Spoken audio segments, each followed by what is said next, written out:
They range from former President Dmitry Medvedev and Defense Minister Sergei Shoigu to Putin's propagandist Maria Zakharova.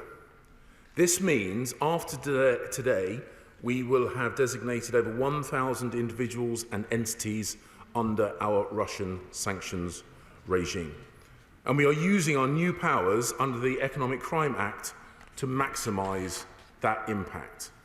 This would not have been possible without the extraordinary efforts of colleagues across this Parliament to help get this legislation through the House so quickly. And it shows our collective determination to lead by example in punishing the Putin regime. In December, He's right that we're sanctioning a lot of people, but in actual fact, we name the people who are sanctioned, and it's other people that then do the sanctioning by not engaging with them on a financial basis, not buying or selling properties and all the rest of it. One of the difficulties at the moment is that it's phenomenally difficult to find out on the Foreign Office sanctions list who is and isn't sanctioned. So, for instance, the members of the Duma, who I gather it was announced last week were sanctioned, they're still not on the Foreign Office website list, so far as I can see anyway. So I just wonder whether there's a way of making this far more readily available to the wider population, because we need to deal not just with the people who have £20 million houses that we've all heard of, but the people who've got £750,000 flats in London, bought with Russian dirty money, the many relatives, for instance, of Abramovich and his ex-partners. Each one of those needs to be dealt with, and each one of those properties needs to be seized. The Honourable Gentleman makes an important point about ensuring that we give due publicity to the people, institutions and entities that have been sanctioned. And I'll ensure that the suggestion that he has made is listened to by the Department. In December, we brought our G7 partners together in Liverpool to warn Putin that invading Ukraine would have massive consequences. And indeed, we have followed through on that pledge. We have worked with our allies to cut off sectors of the Russian economy by targeting its defence companies, its trade and transport sector, and kicking banks out of the SWIFT financial system. We have led the way in our financial sanctions, targeting 10 Russian banks, and we have hit over £300 billion worth of Russian bank assets. All this amounts to the toughest sanctions package of any country. And we will work with and encourage all our allies to keep ratcheting up their efforts as well. We will continue to provide lethal military aid to Ukraine. We were the first European country to send defensive weapons, and we have already donated over 3,600 NLAW anti-tank weapons and are also now supplying Javelin missiles. Most grateful, Honourable Friend, for giving way. Would you not agree with me that one of the light moments in an otherwise extremely bleak military picture in Ukraine was the destruction of Russian tanks using, one has to presume, British NLAW missiles? My honourable and gallant friend makes, I think, a very important point, and we have heard anecdotally that Ukrainians are shouting "God save the Queen" as they are firing those weapons at the tanks that have been sent to destroy them. And I am very, very proud that we play an incredibly important part. I will give way. Madam Speaker, I thank the Minister for giving way. It's very courteous of him. Is it not true, however, that part of the reason that we are where we are today is the historic long-term rundown of our armed forces? And this situation today sits very ill with the proposal to reduce the British Army by 10,000 men and women. And finally, we've all read in today's Telegraph that inflation will in fact reduce the size of the armed forces over the years ahead. Well, the sad truth, I think, is that Vladimir Putin has been plotting this expansionist idea of his for quite some time, and I don't agree that it's necessarily linked with domestic defence policy here in the UK, but I think we can be absolutely proud of the fact that it is British military technology assisted by British military training, that is helping the Ukrainians in their time of need and in their ferocious defence of their homeland. I'll give way one more time and then I'll... I'm very grateful to my right honourable friend for giving way. He has shared with the House how the United Kingdom has taken the lead on our continent in terms of freezing the assets of Russians. In his discussions with the European Union, have they been able to furnish my right honourable friend with an explanation as to why they, as an entity, have failed to keep up the pace with Britain in terms of those asset freezes? I am often encouraged to do a compare and contrast between the UK and our international friends and partners. The simple truth is that there has been greater, tighter and closer coordination in response to Putin's aggression in Ukraine than I could have ever imagined. We will continue to work incredibly closely. We are very proud of the fact that as the UK, we have had such a dramatic and detrimental impact on Russia's finances, choking off Putin's ability to fund his aggression. We intend to go further, and we will do so in close coordination with our international friends and partners. I will give way to my... Member for giving way. As someone who lost his guts quite a few times his lunch from helicopters having to jink because of the threat of Stinger missiles given to our allies at the time, decades before, can the Minister assure us that the government is putting in place sufficient measures to make sure that our weapons do not end up on the black market in the hands of the wrong people at a future day, and also to tell us that our weapons, the NLAWs and other pieces of aggressive equipment are not going to end up in the hands of far-right neo-Nazis, many of which we know are making their way to Ukraine now from around the world? Our priority and the defensive weapons support that we have provided is to help the Ukrainians defend themselves against the attacks of Russia. Obviously, we hope that this conflict comes to a swift conclusion, but until then, we will be continuing our support for the Ukrainians as they defend themselves, and of course, what happens at the end of this conflict in terms of securing munitions will be something, of course, we will work with the Ukrainian government and our international friends and partners. But at the moment, our priority, quite rightly, is to help the Ukrainians defend themselves against Putin's attack.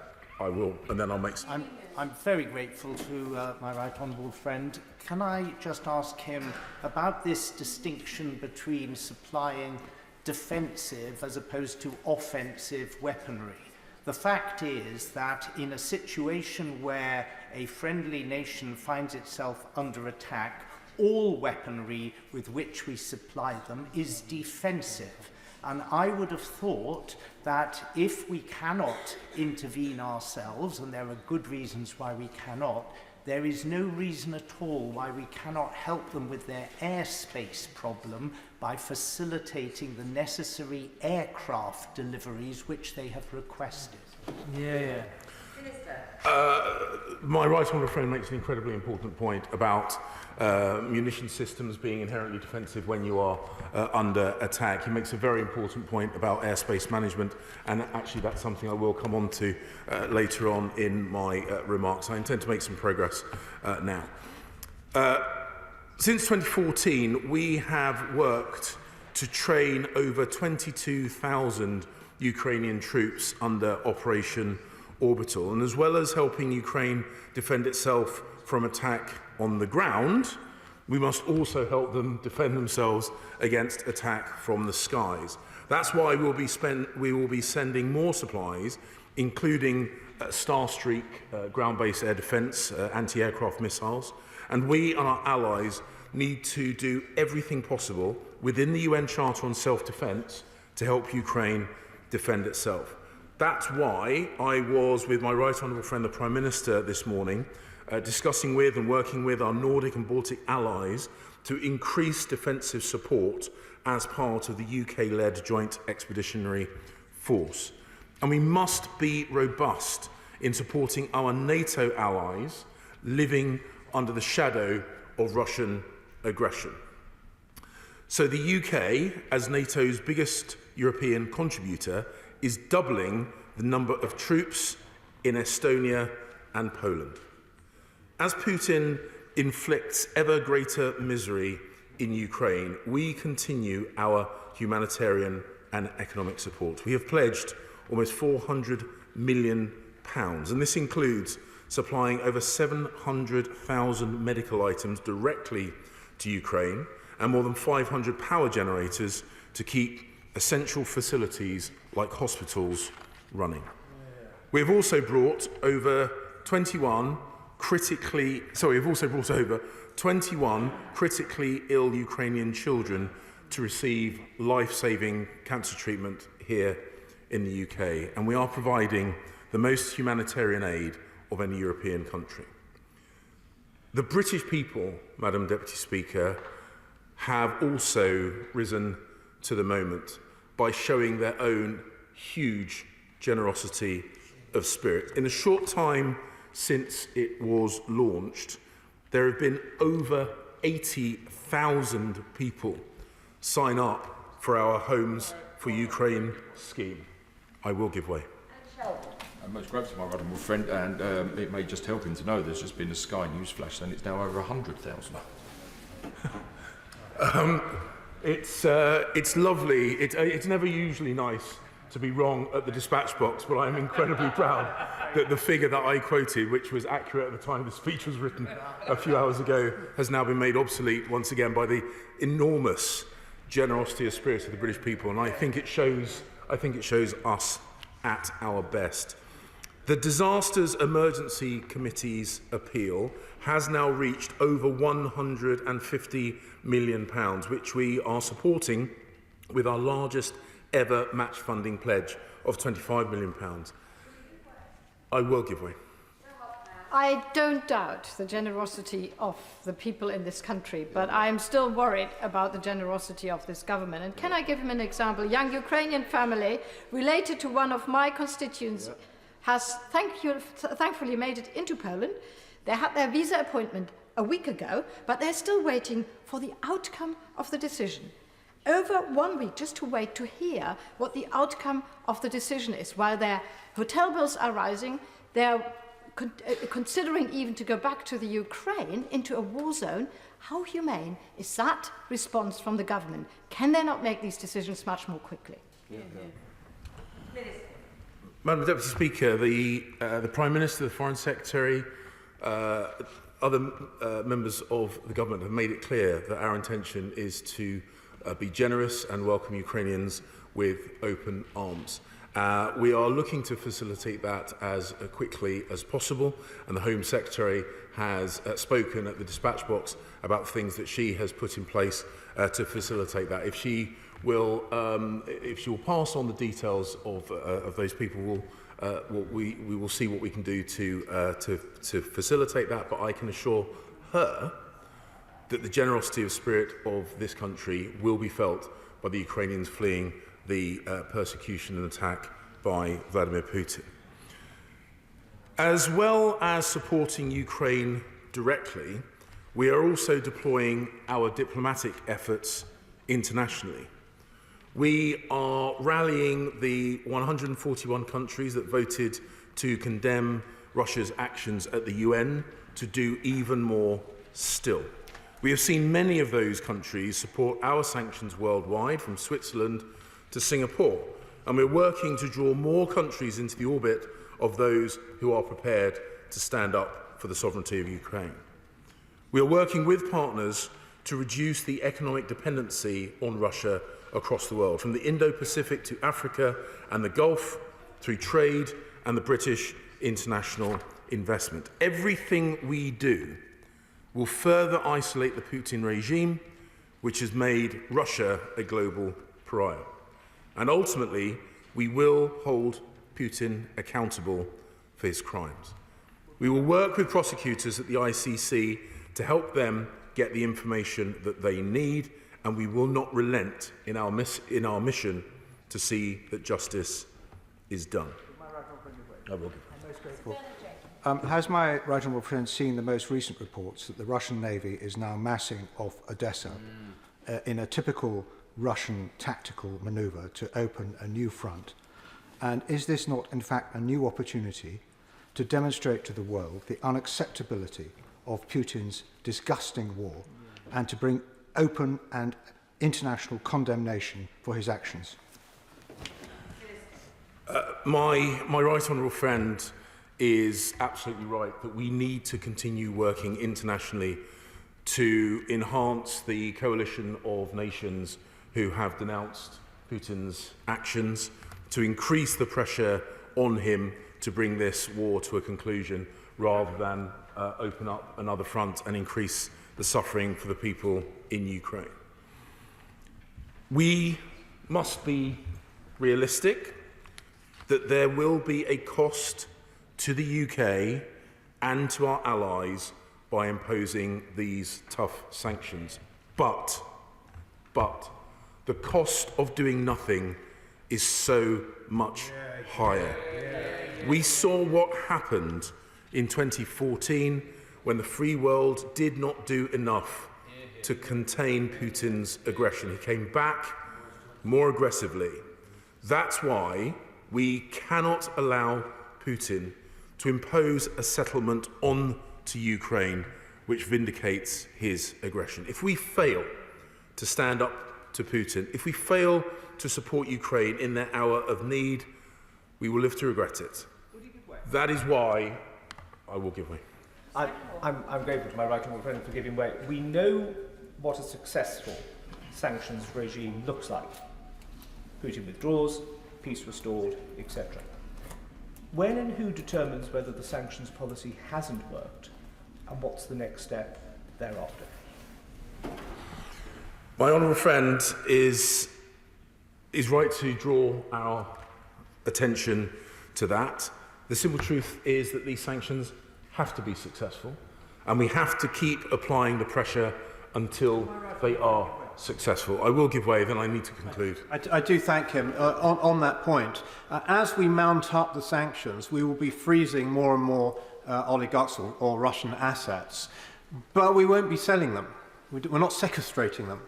So we're going to end up with a pile of assets. Are we at some point going to use those assets for the better of the Ukrainian people, or are we going to just wait till the war's over and hand them back, which I don't think would be as popular? Ultimately, what we are looking to do with these sanctions is to choke off the funding to... Let me answer this one. To choke off the supply of funds for Putin's war machine. We have to be very, very focused on what these sanctions are for. This is about bringing this conflict to a conclusion. I will take the honourable gentleman's intervention and then I will... I thank the Minister for his most generous to give his time. Just a single point on sanctions. What action will we take when there are people who will break those sanctions with Russia and take supplies, particularly at the moment the crude oil that has been taken by India? What action should we take in those circumstances? The people are still supporting Putin with his money flowing into the country. Well, ultimately, the enforcement of our sanctions regime is a task for HM Treasury. We will, of course, work across government and internationally to ensure that the sanctions packages are robust and they have the desired effect of ending this war in Ukraine. That is why the UK is working so hard. That is why, together with our allies and partners, we will ensure that Putin loses in Ukraine. The question is that this House has considered Ukraine. Shadow Foreign Secretary David Lammy. Well, Madam Deputy Speaker, 3 weeks ago the world was changed forever. Vladimir Putin's barbaric invasion marked the start of a crime of aggression against the Ukrainian people. But it was also the beginning of an assault on the fundamental aims of post-war Europe: peace, freedom, and national sovereignty. After countries on our continent murdered each other on an industrial scale in 2 world wars in 1 century, after a Cold War that threatened our planet with nuclear extinction, and after horrific conflicts in the Balkans, we established an era of relative security in Europe. With the vicious tyrant in the Kremlin now shaking that all about. Ukrainians have defended their homeland with extraordinary courage and determination. Russian forces, fed a diet of propaganda by their government, may have expected to be greeted as liberators.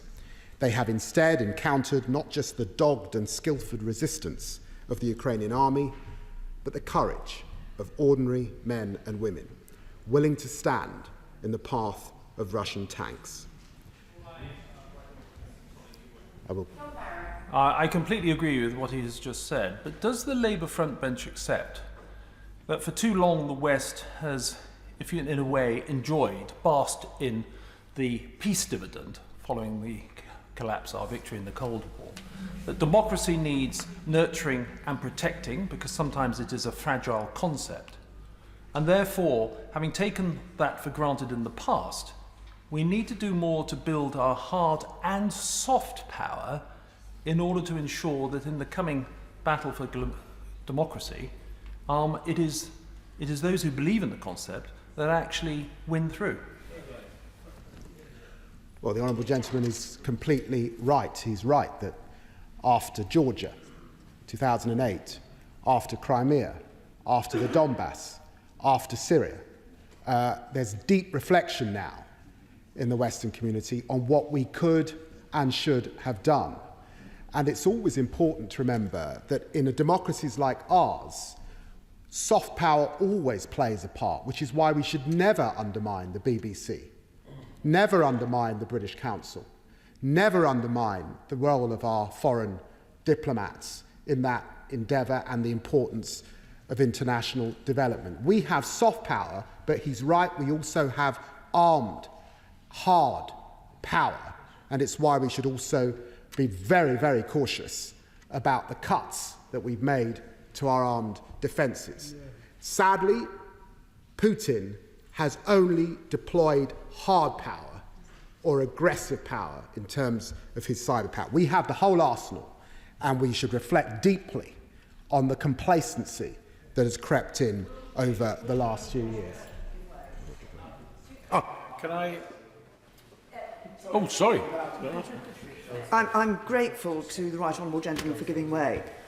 And I'm grateful also for the unity that is shown across this House in relation to our response to what Putin is doing in Ukraine.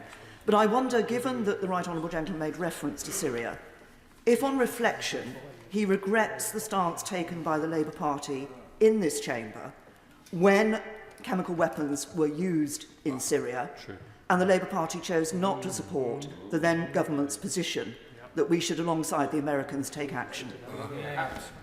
I entirely understand why the former Prime Minister raises the issue as she has. She will know too that there is deep reflection on Capitol Hill and in Washington as to that moment in time. I think this is a long curve. It's one that can go back really to 2008. It's not just that singular moment, but I understand why she raises it. I give way to the Honourable Madam Minister for giving way. Can I go back to what he said about soft power? He said that Putin is only deploying hard power. That is absolutely true in Ukraine. But for too long, large amounts of Russian soft power, by way of cash money, has been flooding in to various parts of the UK, to culture, to universities, to politicians, to businesses. And is it not the case that when we move forward, we pay a great deal of attention to ensure that can't happen in the future as well? Well, the Honourable Gentleman is right, and I will certainly return to the issue of dirty money as I continue with my speech. I'm very grateful. Could I urge colleagues on both sides of the House not to bring the Syria vote into this dispute? Because the Syria vote hinged on the fact that it was proposed to depose another Arab dictator without regard to the nature of the extremists who would have taken over. We did exactly that sort of thing when we armed all sorts of groups in Afghanistan.